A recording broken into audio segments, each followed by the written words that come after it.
To paraphrase Lionel Richie, Putin is once, twice, 3 times a failure. And we all laugh at you. That's according to France's President Emmanuel Macron, who has labelled Putin a triple failure because of the stupid decisions that he has made that have placed Russia on the brink of collapse. And to add injury to that insult, Macron went a step further. He just slapped Putin with a bomb by arming Ukraine so that it's ready to finish the job on Putin's fiasco of an invasion.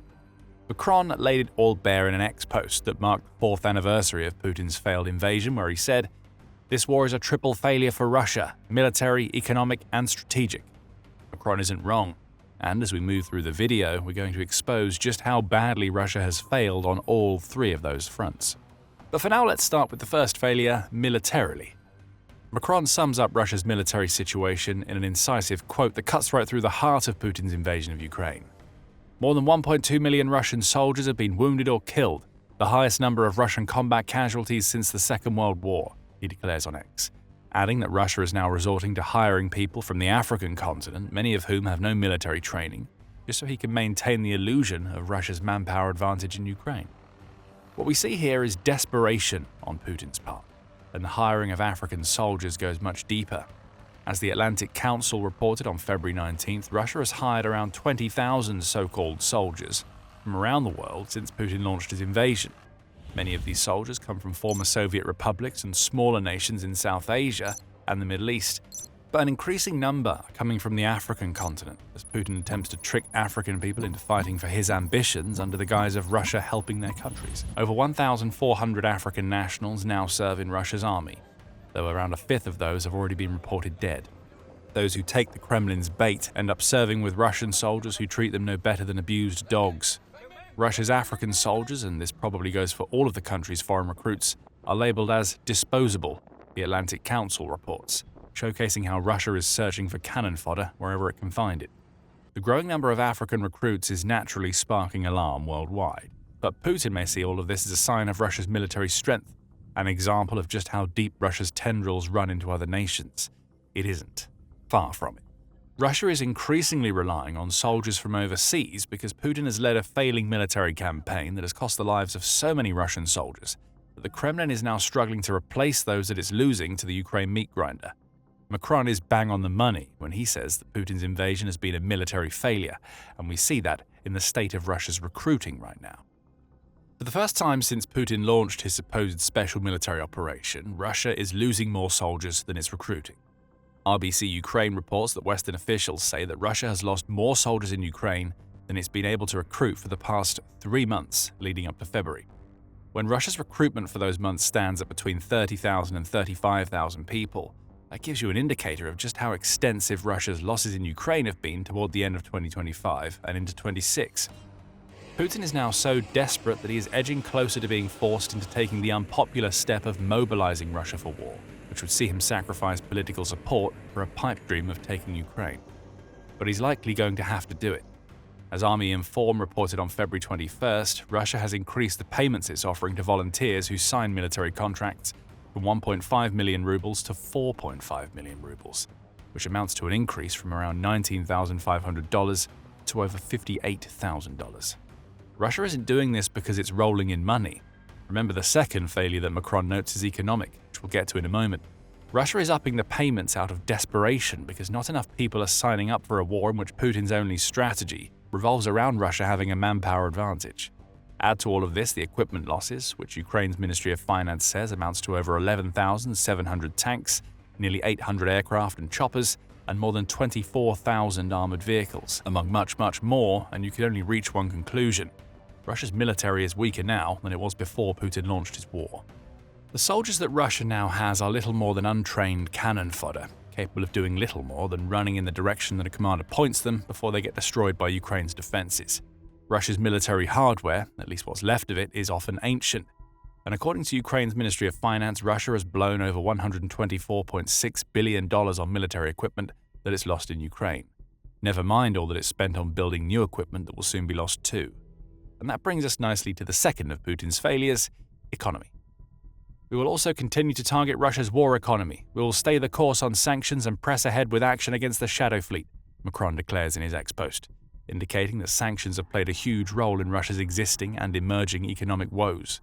Those sanctions have added to the economic pain caused by Russia's war spending, which has topped $1 trillion after 4 years, and the stagnation that has now enveloped Russia's entire economy.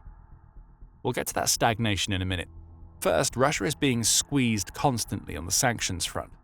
According to Castellum, Russia is currently being targeted with 26,655 sanctions that have been implemented since 2014.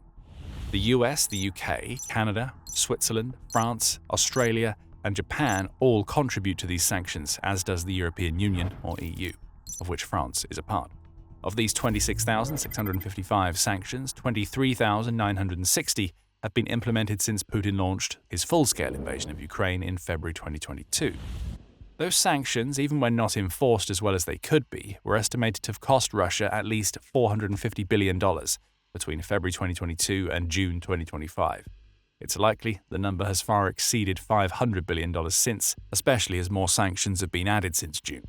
And yet more will come, as Macron indicated. In fact, February 24th alone brought with it the announcement that the UK has created a landmark sanctions package to mark the 4th anniversary of the war.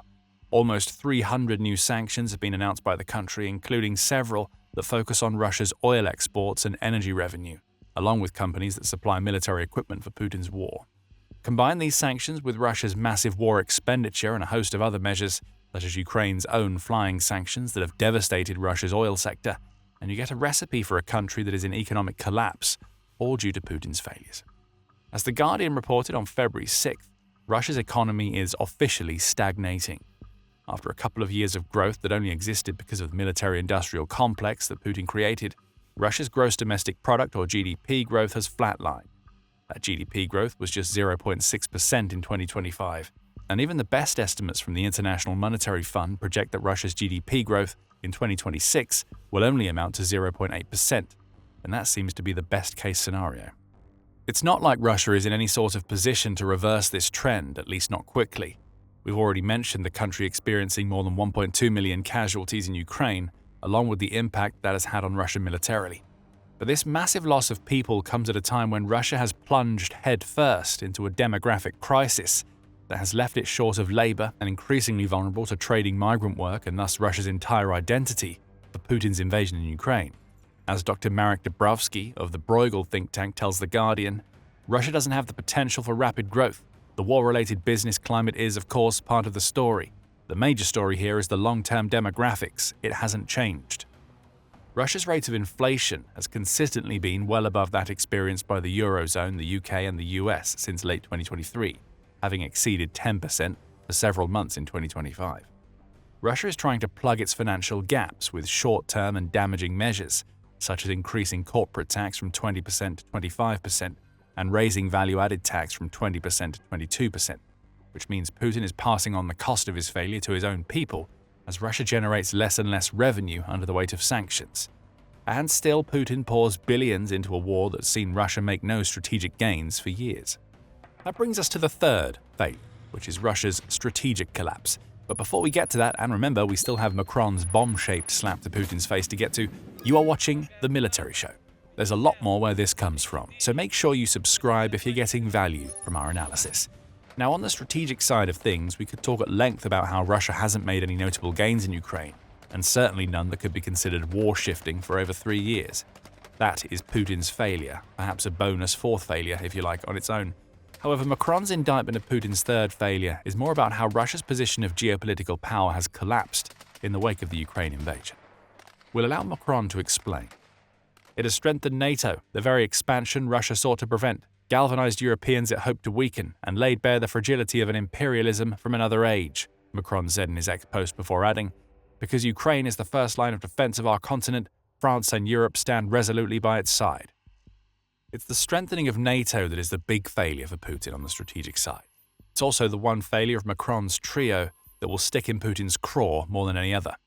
Back when Putin launched the invasion, he gave a whole bunch of reasons why he did it. Claims of Russia's desire to denazify Ukraine were made, though often to hide the real reasons, such as Putin's belief that Ukraine should never have been a sovereign state in the first place, as though the collapse of the Soviet Union never happened. But lurking behind all of this bluster was one very specific fear of Putin's: NATO expansion. The Journal of Democracy noted this in an article published just months after Putin launched his invasion. It explained that Putin wanted the world to believe, as he did, that NATO expansionism toward Russia's borders was to blame for his sending 200,000 soldiers into Ukraine to rape, pillage and conquer. Multiple rounds of NATO enlargement have reportedly led Putin to aggression, such as his attacks on Georgia in 2008 and his initial campaign of aggression in 2014. And though there is a lot more going on behind the scenes in Russia, Putin is happy to let his NATO narrative spread, in part because it's true. Russia's leader worried that NATO would spread further east and closer to Russia's borders, and that Ukraine might well be one of the nations that sought to join the collective defense alliance. After all, it's telling that one of Putin's many peace demands for the Ukraine war is that Ukraine never be allowed to join NATO. A larger NATO is a threat to Russia in Putin's eyes. But guess what the Ukraine invasion has created? A larger and much more active version of NATO. Since the war started, both Sweden and Finland have joined NATO. Finland's decision to join NATO in particular is precisely the opposite of what Putin wanted, seeing as Finland has a 1,340-kilometer or about 830-mile border with Russia. If Putin invaded Ukraine to stop NATO from getting its hands on a major country that borders Russia, all he really achieved was NATO getting its hands on a major country that borders Russia.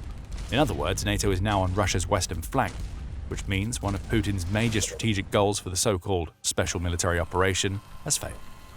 And beyond getting stronger in terms of its membership, NATO has also become much more of a threat in terms of its members waking up to the threat that Putin now poses, particularly in Europe.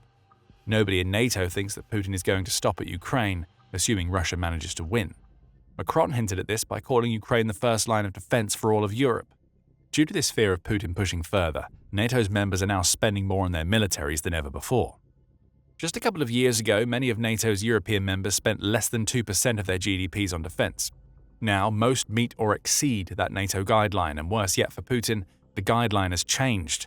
NATO is now telling its members that they should be spending 5% of their GDP on defense and defense-related costs, and many are planning to do just that. NATO's members pledged at a summit in June 2025 that they will hit the 5% mark by 2035, which ultimately amounts to over 24 countries building stronger militaries as part of a collective defense organization that is preparing to stand against Russia. NATO is now preparing for a fight in the Arctic, the Financial Times adds, and having the Nordic nations as part of the group is helping with that. There is even talk of the EU forming a drone wall in Europe. The EU and NATO share 23 member states, so any EU drone war will inevitably become a NATO drone war. This is a NATO horror story that Putin always feared coming to life. The Ukraine invasion, which was meant to stop that story from becoming a reality, has instead led to the final chapter being created, as NATO is now stronger in Europe than it's been for decades. That, more than anything else, is the legacy that Putin is going to leave behind for Russia. Beyond crippling the country's military and ruining it economically, Putin's third failure has left Russia in the geopolitical doldrums, as whatever strategic options Russia had before Ukraine have dried up completely. Now is the perfect time to help Ukraine take advantage of Putin's failures, and as we told you already, France has decided to do just that. As Macron exposed Putin's hat-trick of Ukraine war failures to the entire world, France has done something else that will allow Ukraine to hit Russia harder than it ever has before. The hammer has been dropped, specifically the AASM hammer, which is now arriving in Ukraine in record numbers, the likes of which Putin thought he would never see. On February 25th, RBC Ukraine reported that France has completed the transfer of a record package of ASAM Hammer guided bomb kits to Ukraine. These kits are compatible with a host of aircraft that Ukraine has in its arsenal, including the F-16, Mirage 2000 and MiG-29, along with the Rafale fighter jets, of which Ukraine has signed a deal to obtain up to 100. The one piece of information we're missing from this report, which was also shared by Ukraine's Ministry of Defense, is what the record package actually means in terms of pure numbers. But we can speculate. For instance, we know that France boosted its production of ASAM Hammer bombs by 30% in 2025, as reported by United 24 Media. That amounted to France building 1,080 units in 2025 compared to 830 the year prior. We also know that France has formally committed to sending 50 ASAM Hammer bomb kits to Ukraine every single month. So perhaps that's the record-breaking part of the package. The first of those monthly deliveries may have arrived in January as a precursor to a year in which France will give Ukraine 600 of the 1,000-plus ASAM Hammers that it's building. Whatever the numbers are, the ASAM Hammer is the last thing that Putin wants to see being loaded into Ukraine's fighter jets.